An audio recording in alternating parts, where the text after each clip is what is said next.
Hello everyone and welcome back to Genie Crafts. In today's video I plan to revisit the entire process of how to make low poly models.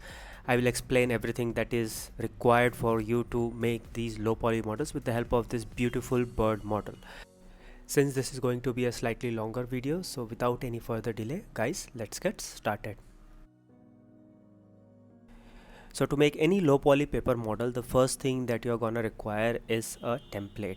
Now I have downloaded this template from the website animapuppy.com and I have taken the printout directly on the colored paper except where the parts are black, and for that I have taken printout separately on the normal A4 paper.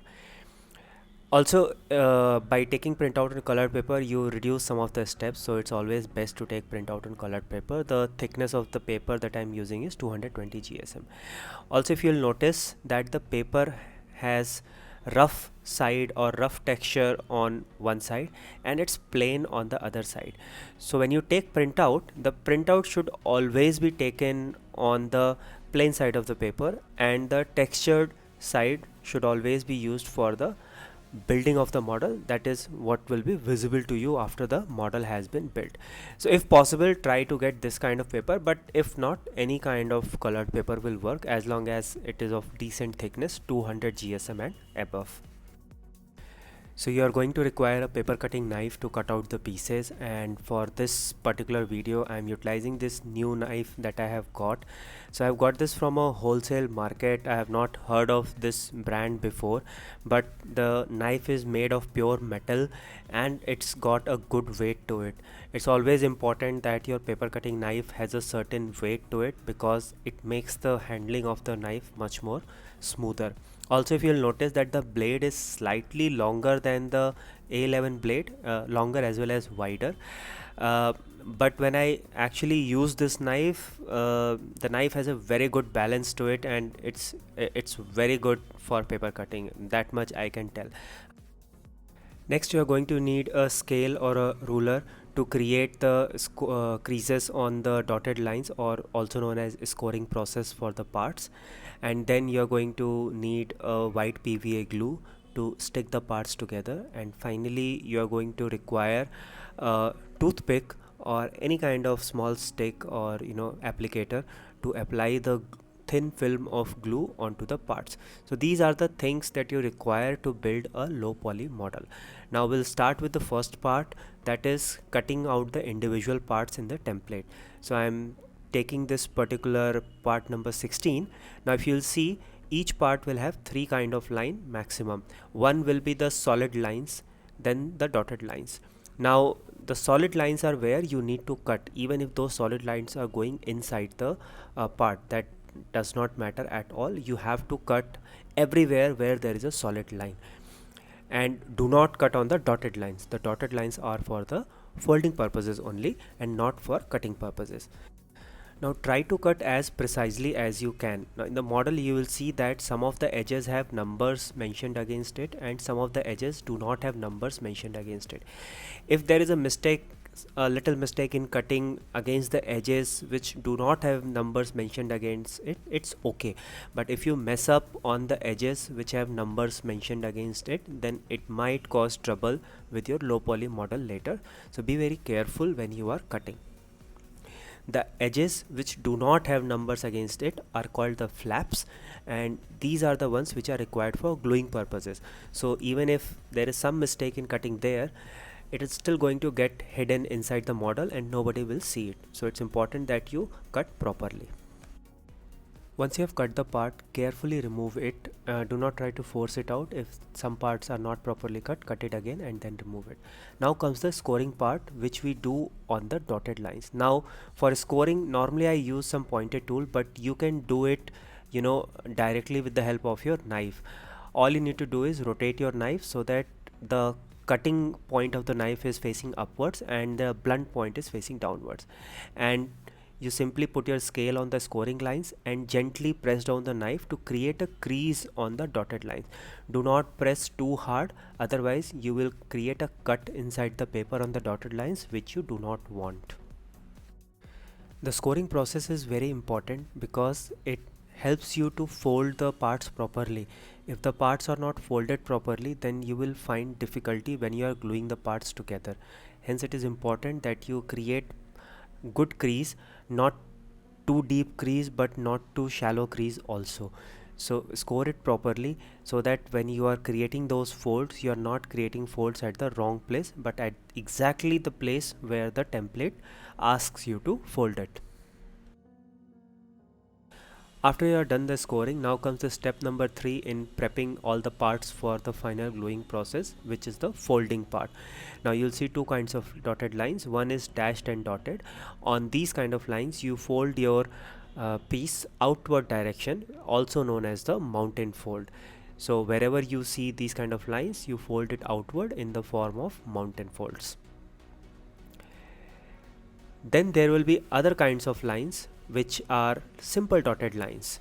So in that case, what you need to do is that you need to fold the lines inwards or fold on the lines in the inward direction. These are known as the valley fold. Now majority of the models or the templates that you will find online follow this notion or follow this kind of nomenclature for the mountain and the valley folds, but there are some models out there which are just opposite. So for them the valley folds will be mountain and the mountain folds will be valley folds. But you get to know after you build some low poly models what these kind of lines means. But for majority of the templates, dotted line means a valley fold and dashed and dotted line means a mountain fold. Just like we have prepared this particular part number 16, in a similar fashion we are going to cut, score and fold rest of the parts in the template also. Now different artists have different approaches. Some of the artists like to cut one or two parts and then glue them together and then work on the next part, and some artists like me, we cut all the parts together. It also helps that all the parts are numbered, so I can have all the parts cut at one go and then try to assemble it. So we'll start with the part number 1.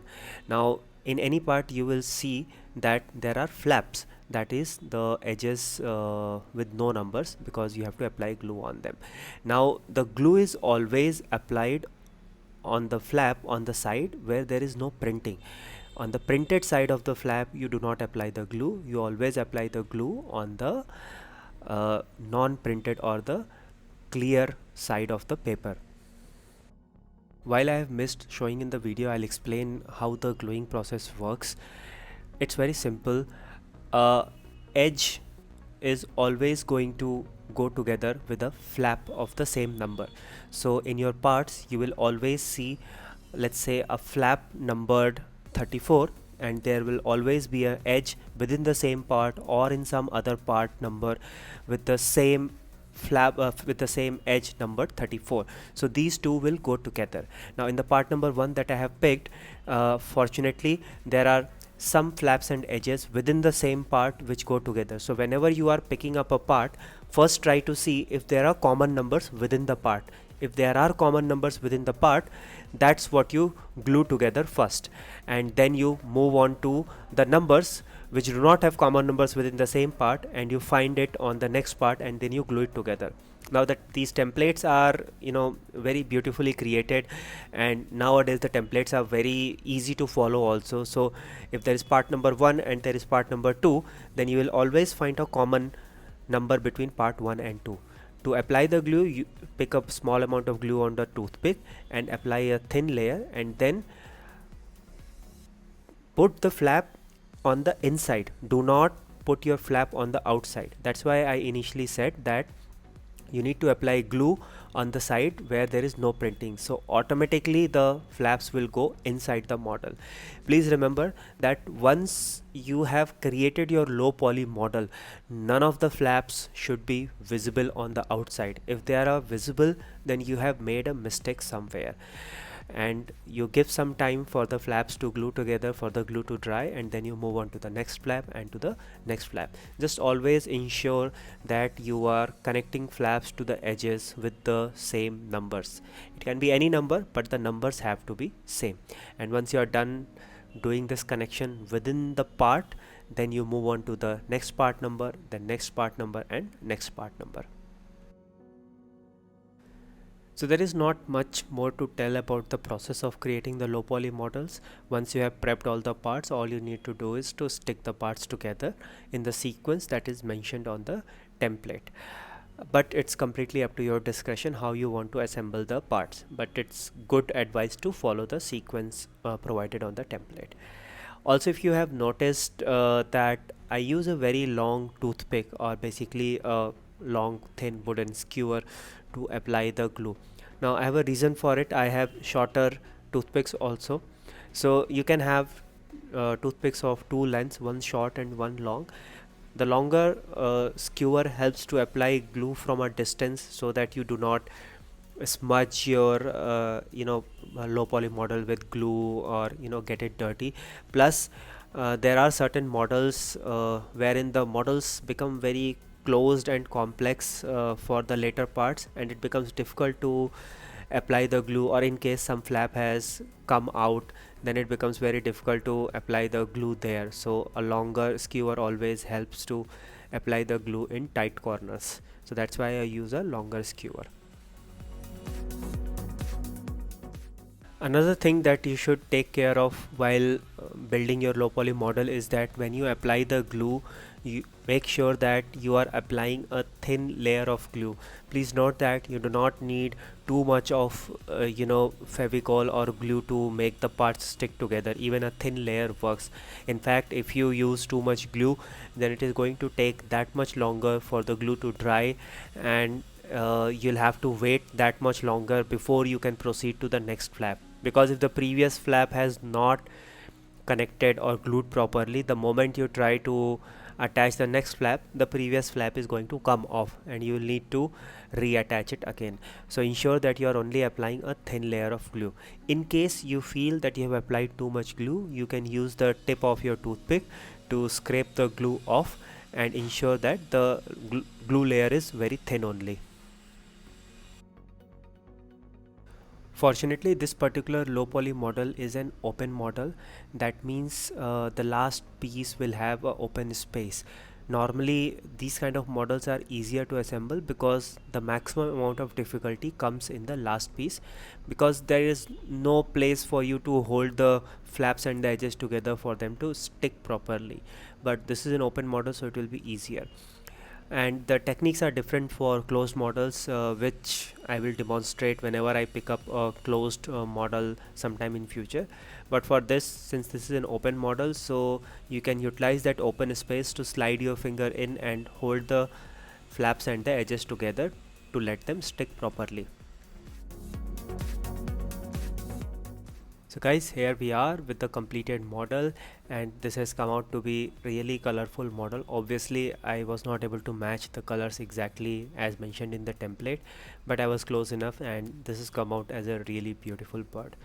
So guys, I hope that this revised video on the basics of low poly model has been helpful. If you guys found this video useful and liked it, then please don't forget to hit the like button and share this video with your friends. Also to subscribe to my channel for regular videos on different forms of arts, and I will see you guys very soon in my next video. Till then, stay safe, take care, and bye bye.